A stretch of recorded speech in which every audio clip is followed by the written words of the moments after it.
Jimmy, just generally, how do you feel like you guys are playing right now? Right now we're good. We've won one in a row, so you can't win two in a row without winning one in a row. So right now we're an incredible team. When Steph is out, like he was tonight, like he was the past few games, how aggressive do you need to be offensively? I think it's a balance of being aggressive and making sure that everybody gets their shots. I love making sure that guys are getting their open shots, make sure that their confidence is going early.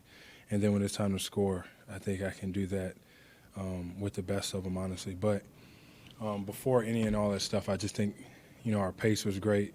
We were spaced incredibly well tonight on offense, so it looked a lot better. To that point, Al credited you with he'd been struggling shooting. He said you got him a couple good clean looks early.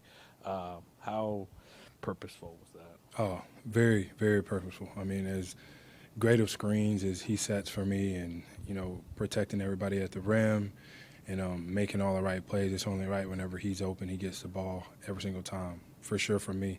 And I'll tell him, like, when I got the ball at the top, I'll jump over and skip it to you every single time in the corner, so just be ready to shoot it. So I'm glad he got to see the ball going.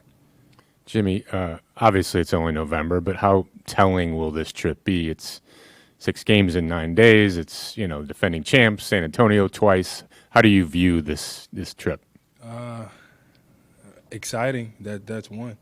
We play some really good teams on the road, but you gotta win some of these to show that you can compete with the best of them. Obviously, if we got 30 out there, our chances of winning goes up drastically. But even if he isn't ready to go, we still got to go out there and we got to compete because it's very possible that we can win. Hey, Jimmy, you worked with Kuminga a bit this season, and he's obviously was off to a great start. Last couple of games, not so much, and like tonight. Do you talk to him after something like this to kind of keep spirits up? Do you say anything? Or? He's actually going to come over to my house for dinner right now. But the thing that I tell you and I tell him, you're not going to play great every night. You're not going to play bad every night either. But you don't ever get too high whenever you score 79 points, and you don't ever get too low whenever you score 2. You stay right in the middle and you keep working and you keep doing what you're supposed to be doing every single day. And those days, they will even out. They'll equal out. So as long as we win, I never care how anybody plays because we won. But I want him to continually be aggressive, shoot the ball when you're open, attack, get to the free throw line, all of that good stuff. I wouldn't say that he's played bad. The stats he had 5 points tonight, whoop-de-doo, who cares?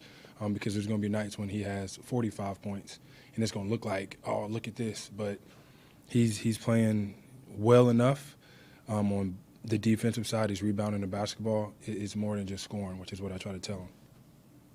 Jimmy, what are your early impressions of Will Richard and how he's brought his game, college game to this level and makes things happen every time he steps out there? He's a winner.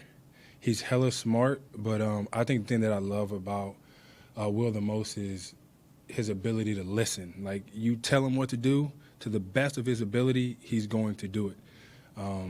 Whether it's on offense, whether it's on defense, it's really hard to try to please everybody because you could be told 5 different things from 5 different people, and he's the type of human being that's going to try to do, like, all 5 of those things that everybody tells him, and they could totally contradict each other.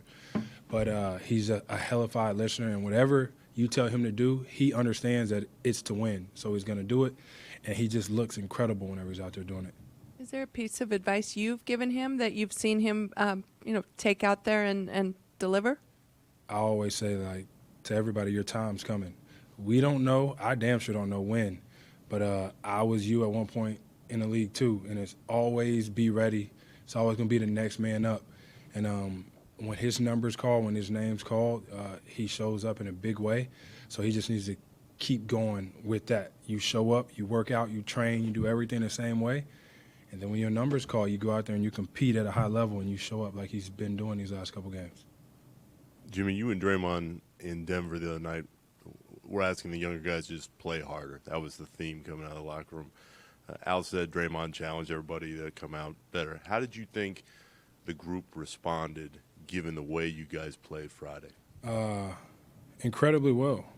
we, I always say we're going to win together and we're going to lose together, and we will come together and understand that whenever somebody's speaking, it's not at one somebody, even though somebody's name might be in it. It's as a whole, it's as a group, and you just got to get back to winning, doing winning plays on both sides of the floor, doing what you're supposed to be doing, and taking the challenge on the defensive side of the floor, and taking it personal when your man's scoring you. Yeah, it's a 5-man game, but that's what the whole thing was. Who are we gonna be? I just think we got to be the most connected group.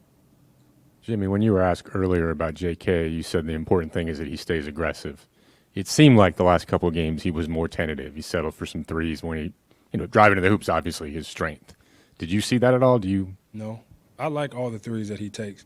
And if he makes those threes, you would say that he's being aggressive, right? It's a make-or-miss league. If he's making them, we don't have this conversation. If he drives and he misses, y'all still going to say something. Not y'all, but, like, people miss shots, all right? The game's not dictated, and it'll never be won or lost if J.K. misses 2 shots or if he turned the ball over once. It's never going to come down to one person. I just want him to keep that confidence high, knowing that he belongs in this league, knowing that he's a starter on this team, and it's all going to turn around for you. Don't read nothing that any of y'all write. Don't read nothing that they say on socials, because that don't matter. That ain't going to make you play no better anyways. You go out there, you put your head down, you compete, and know that the guys in his locker room and his organization got your back for sure. Steve sort of said that you guys are searching for an identity. I think he kind of hinted at, like, you guys want to be the most connected team, but what type of identity do you guys really want? I just want to be a really hard playing team, and like I said, the most together team.